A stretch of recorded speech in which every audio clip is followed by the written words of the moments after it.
क्या क्या चाहिए? आयु। आप कहोगे हमारे द्वारा कैसे आयु? जो दिन में सोता नहीं है, रात को जगता नहीं है, उसकी आयु बढ़ेगी, पक्की बढ़ेगी। मांसाहारी नहीं है, भोजन ठीक करता है, मंत्र का जप करता है, किसी भी प्रकार का टेंशन नहीं रखता, ऐसे लोग शतायु जीवन जीते हैं। ऐसा काम करें जिससे आयु लंबी हो। वेद भगवान कहते हैं जो 100 वर्ष की उम्र जी के जाता है, संपूर्ण देवता उस स्त्री पुरुष की आरती उतारते हैं। आपको ध्यान है, पहले पाम छूते थे तो क्या कहते थे आशीर्वाद में? जुग जुग जियो, जुग जुग जियो, जुग जुग जियो, यही बोलते थे। लंबी आयु का आशीर्वाद मिलता था। आयु अपने सत्कर्मों के द्वारा बहुत बड़ी कर सकते हैं। दूसरी है बुद्धि। बुद्धि दो चीज से मिलती है, एक बढ़िया भोजन, सात्विक और सत्संग। इससे प्रखर बुद्धि हो जाती है, बड़ी बुद्धि हो जाती है, और उसी को देव पुरुष कहते हैं। तो आप जो भोजन करते हैं, विचार करें, क्या भोजन ऐसा ही करते हैं जो भोग भगवान को लगता है? मेरे 15 महीने के प्रवचन में चाय तो आपके छूट गई होंगी, नहीं छूटी है, कम तो हो गई होगी। दादियां पीते रहे, लेकिन जो युवान भाई बहन है, अभी उनकी उम्र 30, 35, 25, 40, 45 है, आप अपनी चाय कम कीजिए, क्योंकि मैं नहीं चाहता कि आपके शरीर की गांठों में दर्द हो। चाय एक बार बना के रख दी, और टोट के गरम गरम के करके पी रहे, ये गठिया का कारण ही तो है। ठंडा गरम आप लेते हैं, गठिया का कारण है। गठिया, गठिया का मतलब है गांठों का दर्द, और बड़ा भयानक है।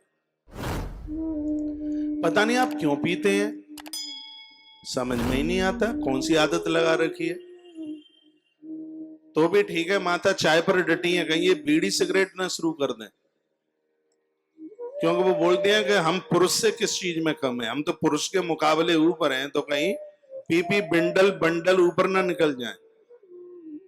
और आज के दौर में शुरू भी हो गया है। बीड़ी तो इसलिए नहीं पीती है क्योंकि बीड़ी का नंबर कम है, और सिगरेट का ऊपर है, तो सिगरेट पीने लगी, पौआ लगाने लगी। अरे राम रे राम, क्या होगा, क्या होगा? संभाल लो कैसे भी, आपके हाथ है। ऐसी चीजें लो जो हमारी बुद्धि का विकास करे। दूध पियो, मठा पियो, दही पियो। आपको पता नहीं होगा, बिना दूध डाले और खाली आप जो चाय उबाल के पीते हैं, मरने की तैयारी करते हैं पूरी। और कितना नशीली बना दे, कितना नशीला बना दे।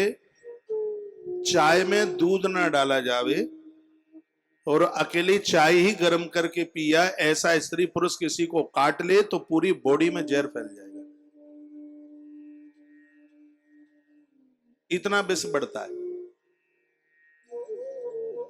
उम्र कम कर रहे हैं कि कैसे भी बस मरना है। तो कुड़कुड़ के काहे को मर रहे हो भैया? हैं? जिंदगी से इतना बड़ा बैर, रिगड़ रिगड़ के एड़ी घिस घिस के मरेंगे हम। अरे हमें अपनी मृत्यु को श्रृंगार बनाना है, उत्सव मनाना है। त्रेता में लोग मरते थे तो बैंड बजते थे, लिखा है इसमें, विमान निकाले जाते थे त्रेता में। आंख में आंसू भी होते थे, लेकिन इस बात की खुशी होती थी कि इस व्यक्ति ने अपने जीवन में कोई अधर्म नहीं किया, उस प्रसन्नता के लिए बैंड बजते थे। उसने कोई अपराध नहीं किया, रोते थे अपनों के लिए, लेकिन खुशी इस बात की होती थी कि जो आदमी हमारे बीच से गया है, उसने किसी भी प्रकार का कोई अपराध नहीं किया।